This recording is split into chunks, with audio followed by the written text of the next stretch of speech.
ಪ್ರೌಢಶಾಲೆಯ ವಿದ್ಯಾರ್ಥಿಗಳು ಪಥಸಂಚಲನದೊಂದಿಗೆ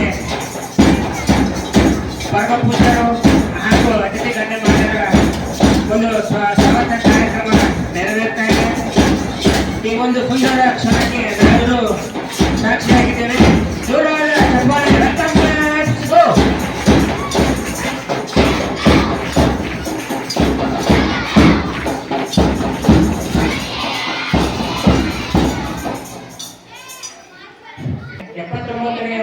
ಸ್ವಾತಂತ್ರ್ಯೋತ್ಸವದ ನಿಮಿತ್ತವಾಗಿ ಪರಮ ಪೂಜ್ಯರಾದಂತಹ ಪರಿಸರ ಪ್ರೇಮಿಗಳು, ಅದೇ ರೀತಿ ನಮ್ಮೆಲ್ಲರ ಮಾರ್ಗದರ್ಶಕರಾದಂತಹ ಬಸವಲಿಂಗಪ್ಪನವರು ಉಪಸ್ಥಿತರಿದ್ದಾರೆ.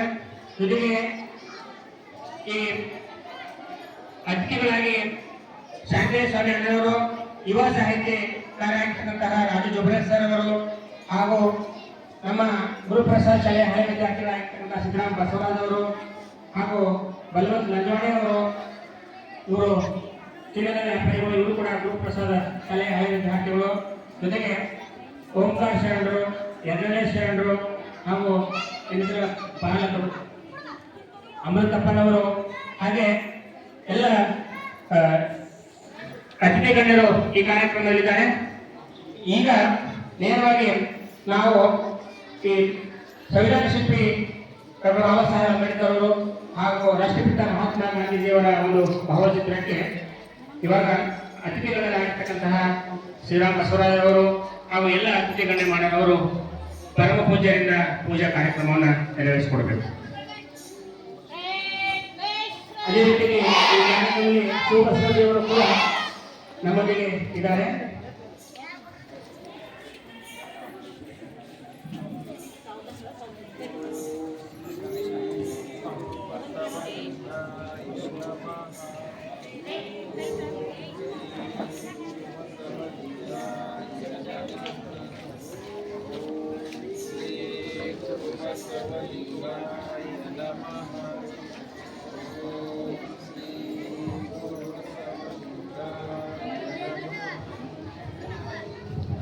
ಓಂ ಶ್ರೀ ಗುರು ಬಸವಲಿಂಗಾಯ ನಮಃ. ಓಂ ಶ್ರೀ ಗುರು ಬಸವಲಿಂಗಾಯ ನಮಃ.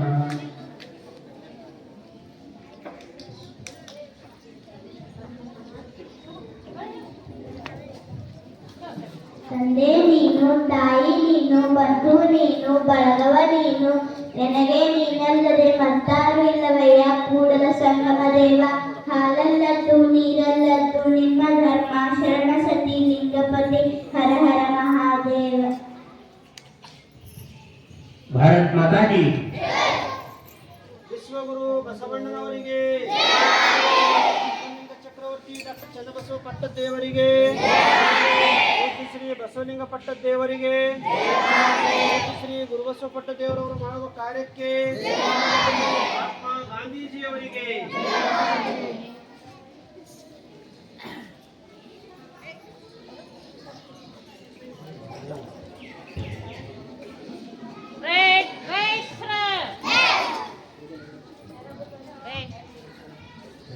ಪೂಜೆ ಧನ್ಯವಾದಗಳು. ಇವಾಗ ಪೂಜ್ಯರಾದಂತಹ ಬಸವಲಿಂಗ ಅಪ್ಪನವರ ಅಲ್ಲಿಂದ ಧ್ವಜಾರೋಹಣ ಕಾರ್ಯಕ್ರಮ. ಧ್ವಜಾರೋಹಣ ಸಮಯದಲ್ಲಿ ತಾವೆಲ್ಲರೂ ರಾಷ್ಟ್ರಗೀತೆಗೆ ನಮನವನ್ನು ಸಲ್ಲಿಸಬೇಕು.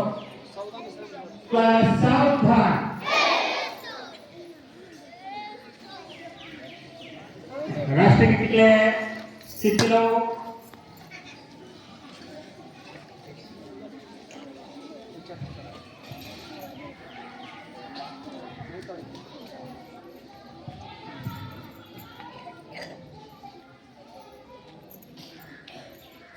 ಚಪ್ಪಾಳೆ.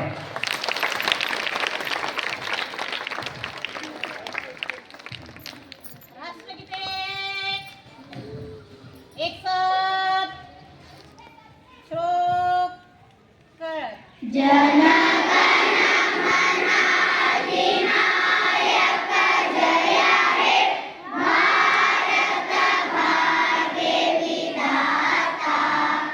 पंजाब सिंध गुजरात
ಪೂಜ್ಯರಿಗೂ ಎಲ್ಲ ಗಣ್ಯರಿಗೂ ಅನಂತ ಧನ್ಯವಾದಗಳು.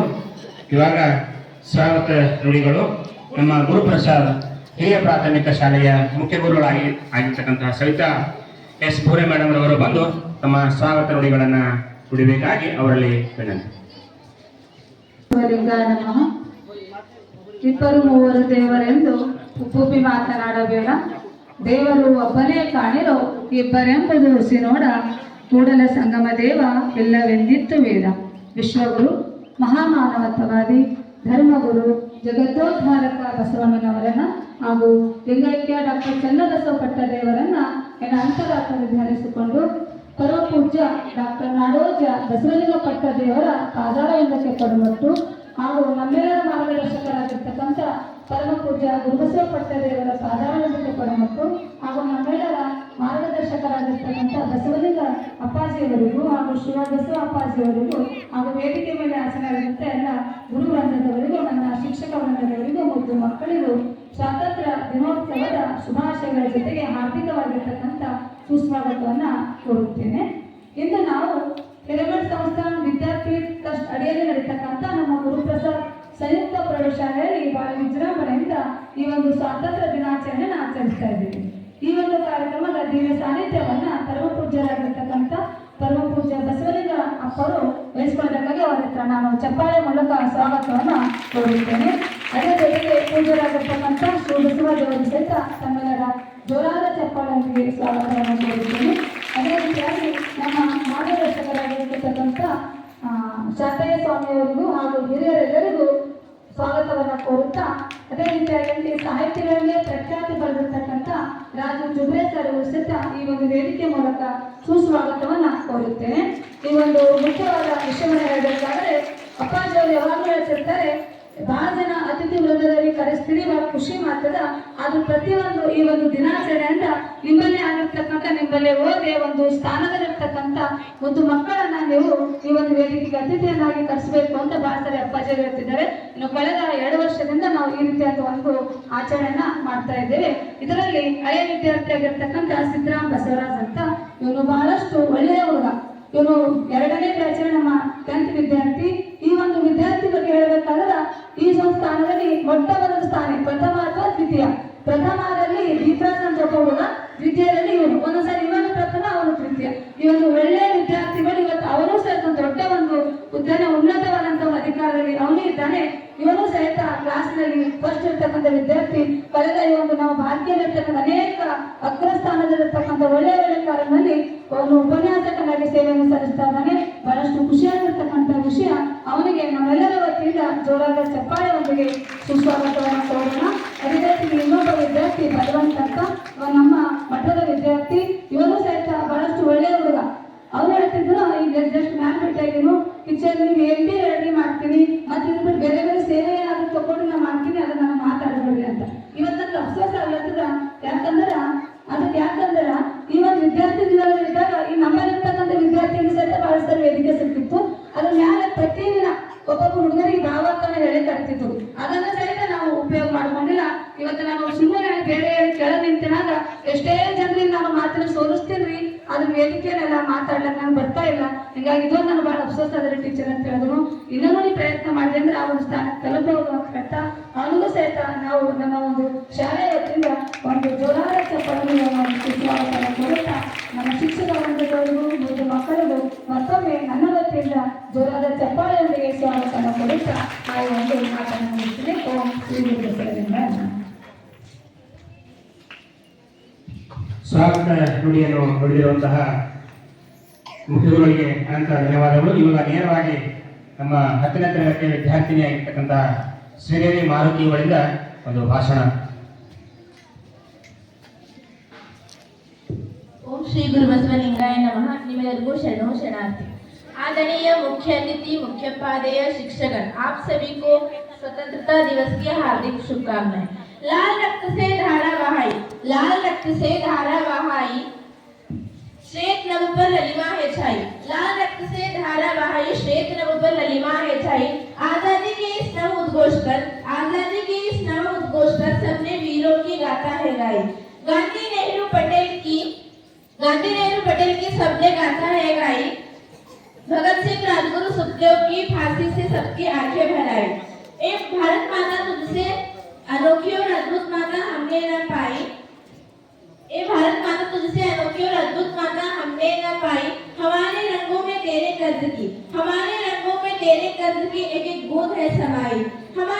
हमने माथे पर है बांधे कफन और तेरे रक्षा की कसम है खाई। हमने माथे पर बांधे कफन और तेरे रक्षा की कसम है खाई। सरहद पर खड़े रहकर आजादी की रीत निभाई। सरहद पर खड़े रहकर आजादी की रीत निभाई। आप सभी को 15 अगस्त दिवस की हार्दिक हार्दिक शुभकामनाएं। 15 अगस्त 1947 को हमारा भारत देश ब्रिटिश शासन से मुक्त हुआ। इसको आजाद करने के लिए बहुत से क्रांतिकारी सेनानियों ने अपनी जान दांव पर लगा थी। उसमें एक थे खुदीराम बोस जी। खुदीराम बोस जी का जन्म 3 सितंबर 1890 में बंगाल के मिदनापुर जिले के हबीबपुर गांव में हुआ था। इनके माता का नाम श्री लक्ष्मीबाई देवी था और पिता का नाम त्रिलोक्यनाथ घोष था। इनकी छोटी आयु में ही इनके माता पिता गुजर गए थे। इस कारण इनका पालन पोषण इनकी बड़ी बहन ने ही किया था। इनके मन में देशभक्ति की भावना इतनी प्रबल थी कि इन्होंने स्कूल के दिनों में ही राजनीतिक गतिविधियों में भाग लेना शुरू कर दिया था और अपने शहर के उस युवा संघ में शामिल थे जो अंग्रेजी हुकूमत को उखाड़ फेंकने में अनेक आंदोलन चला रहे थे। मात्र 16 साल की उम्र में इन्होंने पुलिस स्टेशन के बाहर बॉम्ब रखकर अनेक सरकारी कर्मचारियों पर निशाना लगाया और इनको पुलिस ने गिरफ्तार किया, पर छोटी आयु होने के कारण इनको चेतावनी देकर छोड़ दी गई। जब चाकी हावड़ा के लिए ट्रेन बदलते स्टेशन पर उतरे तब पुलिस पहले से ही मौजूद थी। इस कारण उन्होंने ब्रिटिश के हाथ मरने की बजाय अपने आप को ही गोली मार ली। खुदीराम बोस जी को गिरफ्तार कर लिया गया और मुकदमा चलाया गया। फांसी की सजा सुनाई गई। 11 अगस्त 1908 को इनको फांसी दे दी गई। खुदीराम बोस इतने निडर थे कि अपने हाथों में गीता लेकर खुशी खुशी फांसी पर चढ़ गए। आओ झुककर सलाम करें उन वीरों को जिनके हिस्से में मुकाम आता है। आओ झुककर सलाम करें उनको जिनके हिस्से में मुकाम आता है। खुशनसीब होता है वो खून जो देश के काम आता है। जब भारत आजाद हुआ आजादी का जोश मचा। बहुत वीरों ने कुर्बानी दी तब भारत आजाद हुआ। वतन का जज्बा ऐसा था सबसे लड़ना चाह रहा था। लड़ते जाने गई थी तब भारत आजाद हुआ था। फिरंगियों ने देश छोड़ा था। इस देश के रिश्ते को तोड़ा था। भारत को 2 हिस्सों में बांटा था। एक हिंदुस्तान था और एक पाकिस्तान कहलाया था। सरहद नाम की रेखा खींची गई थी जिसे कोई पार न कर पाया था। कितने माएं रोई थी, कितने बच्चे भूखे सोए थे। हमने एक ऐसा भी वक्त काटा था तब भारत आजाद हुआ था। जलती रही नारियां जौहर में भेड़िए फिर भी मौत थे। हमें सिखाया गया कि अकबर महान तो महाराणा प्रताप कौन थे। सड़ती रही सड़कों पर लाशें, गांधी फिर भी मौन थे।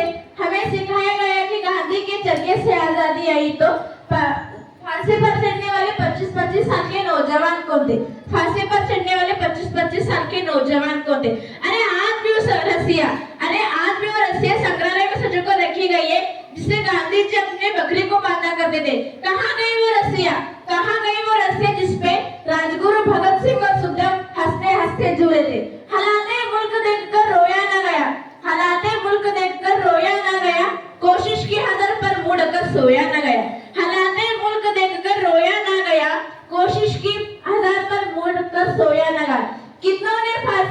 कितने फांसी पर झूले थे, कितनों ने गोली खाई थी। अरे साहब, हमने तब आजादी पाई थी। जय हिंद, जय भारत।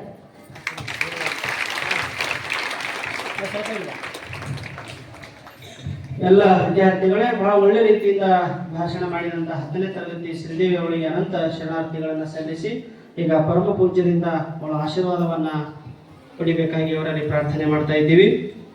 ಒಂದು ಭಾಷಣ ಸ್ಪರ್ಧೆಯಲ್ಲಿಯೂ ಕೂಡ ಪ್ರೌಢ ವಿಭಾಗದಲ್ಲಿ ಪ್ರಥಮ ಸ್ಥಾನವನ್ನ ಪಡೆದಂತಹ ಶ್ರದ್ಧಾ ಅವಳು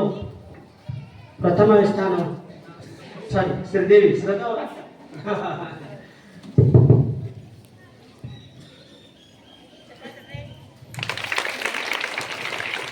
ಈಗ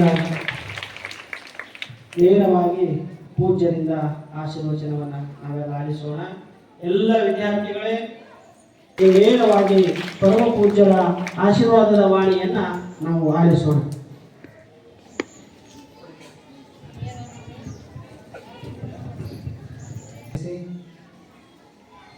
ಕಲ್ಯಾಣ ನಾಡಿನ ನಡೆದಾಡದಲ್ಲಿರತಕ್ಕಂಥ ಶತಾಯುಷಿ ಪರಮ ಪೂಜನೆ ಚನ್ನಬಸವ ಪಟ್ಟದನೆಲ್ಲದು ಪರಮ ಪೂಜನೆಯ ಉಭಾಗಗಳ ಚರಣಕ್ಕೆ ಭಕ್ತಿಪೂರ್ವಕ ವಂದಿಸಿ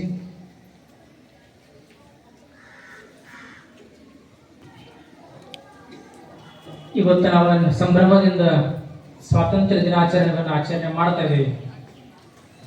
ಈ ಸ್ವಾತಂತ್ರ್ಯವನ್ನು ಪಡೆದು 79 ವರ್ಷಗಳನ್ನು ಪೂರೈಸಿದವು. ಇಂಥವನ್ನ ಸ್ವಾತಂತ್ರ್ಯವನ್ನು ಪಡಲಿಕ್ಕೆ ಬ್ರಿಟಿಷರ ಗುಲಾಮದಿಂದ ನಮ್ಮ ಭಾರತ ದೇಶವನ್ನ ಸ್ವತಂತ್ರ ಆಗಬೇಕು, ನಾವು ಸ್ವತಂತ್ರದಿಂದ ಬದುಕಬೇಕು ತಿಳ್ಕೊಂಡು ಬಹಳಷ್ಟು ಜನ ದೇಶಭಕ್ತರು ದೇಶಕ್ಕಾಗಿ ತ್ಯಾಗವನ್ನು ಮಾಡಿದ್ದಾರೆ. ಅವರೆಲ್ಲ ತ್ಯಾಗ ಬಲಿದಾನದಿಂದಲೇ ನಾವು ಸ್ವಾತಂತ್ರ್ಯವನ್ನು ಅನುಭವಿಸ್ತಾ ಇದ್ದೀವಿ. ಇನ್ನು ಸ್ವಾತಂತ್ರ್ಯದ ಕಿತ್ತು ದೇಶದಲ್ಲಿ ಹುಟ್ಟುವ ಸಮಯದಲ್ಲಿ ಈ ಭಾರತ ಬ್ರಿಟಿಷ್ದಿಂದ ಮುಕ್ತ ಆಗಬೇಕಂತ ಹೇಳ್ಕೊಂಡು ಕೆಲವು ಭಾರತೀಯರು ಮೌನವಾಗಿ ಪಥಸಂಚಲನ ಮಾಡ್ತಾ ಇದ್ರು ಮಹಾರಾಷ್ಟ್ರದ ನಂದೂರ್ಬಾರದಲ್ಲಿ. ಇನ್ನು ದೇಶದ ಸ್ವಾತಂತ್ರ್ಯದ ಬಗ್ಗೆ ಅಷ್ಟೊಂದು ಕೂಡ ಪ್ರೇಮ ಮೂಡಿರಲಿಲ್ಲ. ಅಂತ ಸಮಯದಲ್ಲಿ ಕೆಲವು ಜನ ದೇಶಭಕ್ತಿಯ ಜನರಲ್ಲಿ ಮೂಡಲಿ ಅಂತ ತಿಳ್ಕೊಂಡು ಬೆಳಗಿನ ಜಾವದಲ್ಲಿ ಪ್ರಭಾತ ಬೇಲಿ ಮಾಡ್ತಾ ಇದ್ರು. ಅಂತ ಸಮಯದಲ್ಲಿ ಮೌನವಾಗಿ ಜನ ಒಂದು ಸಾಕ್ತಾ ಇದ್ದಾರೆ. ಅಲ್ಲಿರುವಂತಹ ಬಹುತೇಕ 8ನೇ ತರಗತಿ ವಿದ್ಯಾರ್ಥಿ ಇರಬಹುದು. ಆತನ ಹೆಸರು ಶಿರೀಶ್ ಕುಮಾರ್. ಆ ವಿದ್ಯಾರ್ಥಿ ಆ ಪ್ರಭಾತ ಫೇರಿಯಲ್ಲಿ ಎಲ್ಲಕ್ಕಿಂತ ಮುಂದೆ ಹೋಗ್ತಾನ, ಕೇಳ್ತಾನೆ, ಯಾಕೆ ಮೌನವಾಗಿ ನೀವು ಪ್ರಭಾತ ಫೇರಿ ಮಾಡ್ತಾ ಇದ್ದೀರಲ್ಲ, ಜಯಘೋಷನ ಹಾಕಬೇಕು. ಅವಾಗ ಎಲ್ಲರೂ ಹೇಳ್ತಾರಿಲ್ಲ, ಬ್ರಿಟಿಷರು ನಮಗೆ ಜಯಘೋಷ ಹಾಕಲಿಕ್ಕೆ ಪರವಾಗಿ ಕೊಟ್ಟಿಲ್ಲ. ಆ ವಿದ್ಯಾರ್ಥಿ ಕೇಳ್ತಾರೆ, ನಮ್ಮ ತಾಯಿ ಭಾರತ ಮಾತೆ ಹೆಸರು ತೆಗೆದುಕೊಳ್ಳಕ್ಕೆ ಅವರು ಅಪ್ಪನೇ ಹಾಕಬೇಕು ಅಂತ ಯಾರನ್ನ ಕೇಳದೆ ಎಲ್ಲರಿಗಿಂತ ಮುಂದೆ ಹೋಗಿ 8ನೇ ತರಗತಿ ವಿದ್ಯಾರ್ಥಿ ಆತ ಭಾರತ್ ಮಾತಾ ಕಿ ಜಯ ಅಂತ ಜಯಘೋಷ ಮಾಡ್ತಾನೆ. ಆ ಶಿರೀಶ್ ಕುಮಾರ್ ಜಯಘೋಷ ಕೇಳಿ ಆ ಸಾವಿರಾರು ಜನರಲ್ಲಿ ಅವರು ಕೂಡ ಜಯಘೋಷ ಮಾಡಕ್ ಶುರು ಮಾಡ್ತಾರೆ.